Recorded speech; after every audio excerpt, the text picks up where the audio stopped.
Hello everyone, आज है 8 जून और आज इस वीडियो में हम बात करने जा रहे हैं भारत हैवी इलेक्ट्रिकल्स लिमिटेड के बारे में। बीएचईएल बेल के बारे में आज इस वीडियो में हम बात करने जा रहे हैं। पिछले काफी दिनों से काफी चर्चा में है ये शेयर और काफी बढ़िया इसने परफॉर्मेंस भी दिखाया हुआ है। काफी बड़ी रैली यहाँ पर आई, एक बहुत बड़ी गिरावट के बाद एक बहुत बड़ा बाउंस बैक भी इसके शेयर में हमें देखने को मिला है। तो इस वीडियो में हम बात करेंगे कि इसके शेयर में खरीदारी करना सही रहेगा कि नहीं और जिन्होंने खरीदारी की है उनको क्या करना चाहिए। तो देखिए, मैं वीडियो को शुरू करूं उससे पहले अगर आपने अभी तक चैनल को सब्सक्राइब नहीं किया है तो प्लीज अभी इसे सब्सक्राइब कर लीजिए, क्योंकि आगे भी बहुत सारे वीडियोस हैं जो आपको काफी ज्यादा हेल्प करेंगे। तो चलिए शुरू करते हैं। तो जैसे कि आप देख सकते हैं कि 27-28 रुपए के आसपास ये शेयर अभी ट्रेड कर रहा है। पिछले एक महीने की बात करें तो एक महीने में 26% का बढ़िया ग्रोथ यहाँ पर जरूर देखने को मिला है। 21 रुपए के आसपास शेयर ट्रेड कर रहा था, बहुत बड़ी रैली आई, 27 रुपए पर गया, वापस 24 रुपए पर आया, वापस तेजी आई है 27 रुपए पर। पिछले कुछ दिनों से ये शेयर ट्रेड करता हुआ हमें देखने को मिल रहा है। पिछले एक साल की हम बात करें तो एक साल में इसके शेयर में 59% की गिरावट भी जरूर देखने को मिली है। 75 रुपए से गिरता हुआ शेयर नीचे आया, बाउंस बैक किया, गिरावट आई, 19 रुपए 20 रुपए के आसपास टूट गया ये। लेकिन उसके बाद अगर आप देखेंगे तो कंटिन्यूअस ऊपर जा रहा है।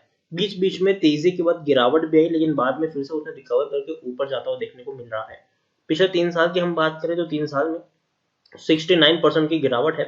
104 रुपए तक के लेवल से ये शेयर कंटिन्यूअस टूटा है। बीच बीच में बाउंस बैक भी किया, लेकिन वापस नीचे गया, फिर तेजी आई, फिर नीचे आया, फिर तेजी आई, फिर नीचे आया। अभी फिर तेजी आती हुई यहाँ पर हमें देखने को मिल रही है।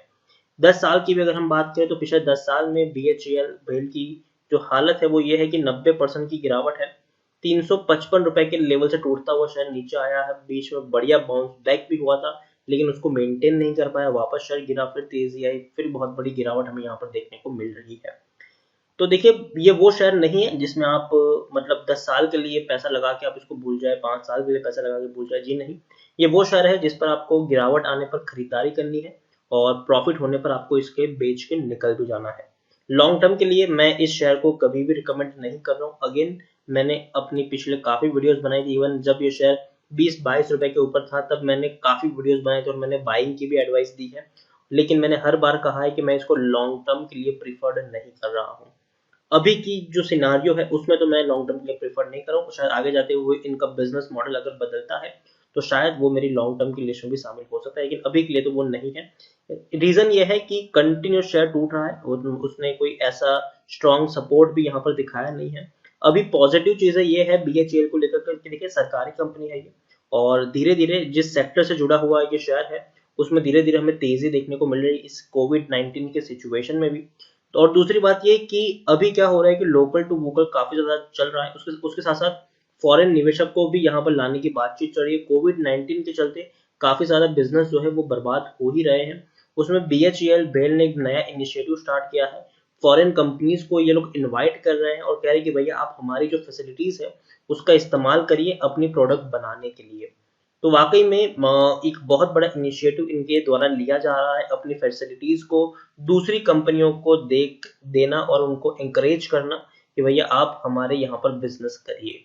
तो काफी बढ़िया इनिशिएटिव है और डेफिनेटली इससे थोड़ा सा बुश तो जरूर मिलेगा। और अगर मान लीजिए कि शायद आने वाले दिन में ये सब अपना सेक्टर बदलते भी हैं तो इनको काफी ज्यादा फायदा भी होता हुआ देखने को मिल जाएगा। मिड कैप स्टॉक है, तकरीबन 9,900 करोड़ के आसपास का इसका मार्केट कैप है। एनएससी में देखें तो 5 करोड़ से भी ज्यादा का इसका हमें वॉल्यूम ट्रेड देखने को मिल रहा है। शेयर होल्डिंग की मैं बात करूं तो प्रमोटर के पास 63.17% की होल्डिंग है। एफआईएस म्यूचुअल फंड दोनों ने अपनी होल्डिंग यहाँ पर कम की है, इंश्योरेंस कंपनी ने अपनी होल्डिंग मेंटेन रखी है। म्यूचुअल फंड के पास 9.36% की होल्डिंग है, सॉरी एफआईएस के पास 9.36% की होल्डिंग है, म्यूचुअल फंड के पास 5.62% की होल्डिंग है, इंश्योरेंस कंपनी के पास 10.91% की होल्डिंग देखने को मिली है, नॉन इंस्टीट्यूशनल इन्वेस्टर के पास 9.66% की होल्डिंग है। देखिए यहाँ पर प्रमोटर कौन है, प्रेसिडेंट ऑफ इंडिया, सरकारी स्टॉक है ये और काफी कम और काफी सस्ते लेवल पर ये मिल रहा है। 63.17% की होल्डिंग है यहाँ पर प्रमोटर की और एक भी शेयर प्रमोटर का यहाँ पर गिरवी नहीं है। 17 म्यूचुअल फंड स्कीम ने यहाँ पर अपना पैसा लगाया है। 147 एफआईएस भी यहाँ पर इन्वेस्टेड है। हाईएस्ट पब्लिक शेयर होल्डर की बात करें तो एलआईसी है जिनके पास 10.07% की बहुत बड़ी होल्डिंग देखने को मिल रही है। इंडिविजुअल इन्वेस्टर होल्डिंग तकरीबन 8% की है यहाँ पर। देखिए छोटा शेयर जरूर है लेकिन डिविडेंड जो है वो काफी बड़ा पे कर रहा है।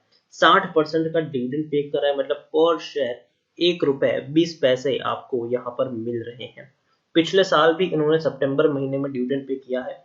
BHEL के बारे में अगर हम देखें तो टेक्निकल रेटिंग अभी भी काफी शानदार इनकी दिखाई दे रही है, अभी भी दमखम है यहाँ से शेयर में ऊपर जाने का।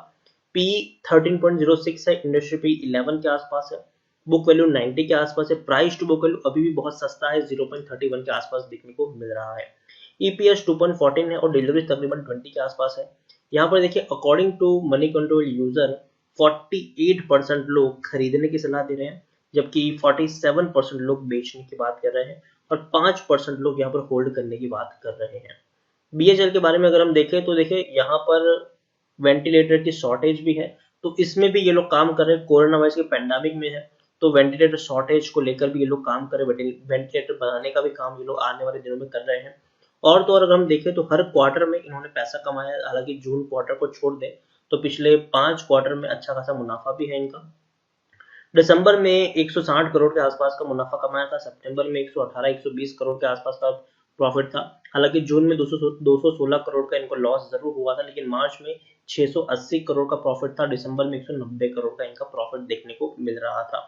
यहाँ पर हम देखें तो अगर मैं आपको शेयर होल्डिंग पैटर्न दिखाऊं तो 63.17% की प्रमोटर की, मतलब सरकार की होल्डिंग यहाँ पर कांस्टेंट है। सरकार ने यहाँ पर बिकवाली बिल्कुल भी नहीं की है, एक भी शेयर सरकार के द्वारा गिरवी नहीं, मतलब कंपनी के द्वारा गिरवी नहीं है।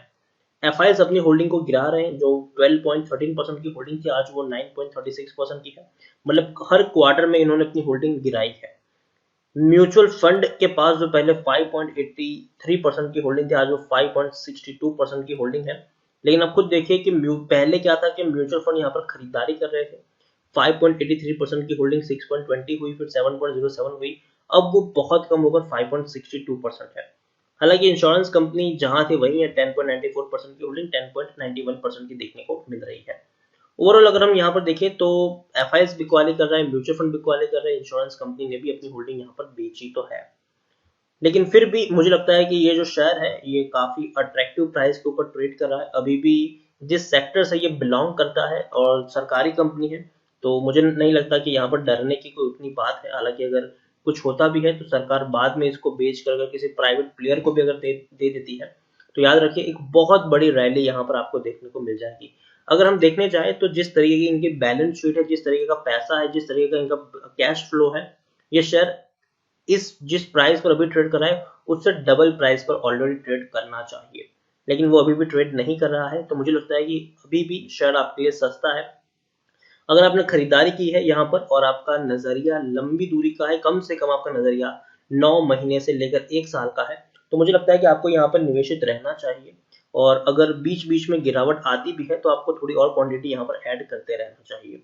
और कम से कम 1 साल में आपको शायद ये शेयर 40 रुपए से भी ऊपर ट्रेड करता हुआ दिख जाएगा। अगर आप 1 साल का टाइम पीरियड लेके चलते हैं तो मैं यहाँ 40 रुपए मिनिमम कह रहा हूँ, उससे भी ऊपर आपको ट्रेड करता हुआ दिख जाएगा। और जो लोग फ्रेश बाइंग करना चाहते हैं वो भी यहाँ पर कर सकते हैं, बस शर्त सिर्फ इतनी है कि भैया एक साथ सारे का सारा शेयर्स खरीदने की गलती बिल्कुल भी मत करिएगा। अगर आपको खरीदारी करनी है तो आप यहाँ पर SIP मोड में ही निवेश करें। जैसे कि अगर मान लीजिए कि आपको यहाँ पर 500 शेयर खरीदने हैं तो पहले 100 शेयर खरीदिए, फिर वेट करें, अगर नीचे जाएगा ये शेयर तो थोड़ी और क्वांटिटी खरीद लीजिए, फिर वेट करें, थोड़ा और नीचे जाएगा तो थोड़ी और क्वांटिटी खरीद लीजिए। क्योंकि देखिए ऐसा तो होगा नहीं कि शायद इसी तरीके से ऊपर जाएगा, हाँ बाद में ऐसी तेजी भी आएगी, फिर ऐसी गिरावट भी आएगी, फिर तेजी आएगी, फिर गिरावट आएगी, तो उस गिरावट में आपको खरीदारी करनी है। और कम से कम यहाँ पर आप 9 महीने से लेकर 1 साल का प्लान लेके चलेंगे तो जरूर आपको ये शेयर 40 रुपए के आसपास ट्रेड करता हुआ दिख जाएगा। तो जैसे कि मैंने कहा कि लंबी दूरी का अगर आपका नजरिया है तो अगेन आप यहाँ पर खरीदारी कर सकते हैं। लेकिन हाँ एक बात याद रखिए, 40 रुपए तक जाने से पहले ये शेयर आपको 25 पर भी जाता हुआ देखने को मिलेगा, 28 पर भी आएगा, 29 पर भी आएगा, वापस 26-27 पर भी आएगा, वापस थोड़ा ऊपर जाएगा। तो इस तरीके से ये आपको फ्लक्चुएट करता हुआ दिख जाएगा। प्रॉफिट बुकिंग भी बीच बीच में काफी ज्यादा आपको यहाँ पर देखने को मिलेगी, लेकिन सरकारी स्टॉक है, थोड़ा सा आप यहाँ पर कह सकते हैं कि खरीदारी यहाँ पर कर सकते हैं। लेकिन अगेन एक लास्ट में कह दूं, एक रिस्की शेयर भी है, ये हमें यहाँ पर भूलना नहीं चाहिए, एक रिस्की शेयर भी ये है। तो अगर आप खरीदारी कर भी रहे हो ना तो ऐसा नहीं होना चाहिए कि आपके पास कुल मिला के 50,000 रुपए है और आपने 25,000 या 20,000 इसी में लगा दिए, जी नहीं।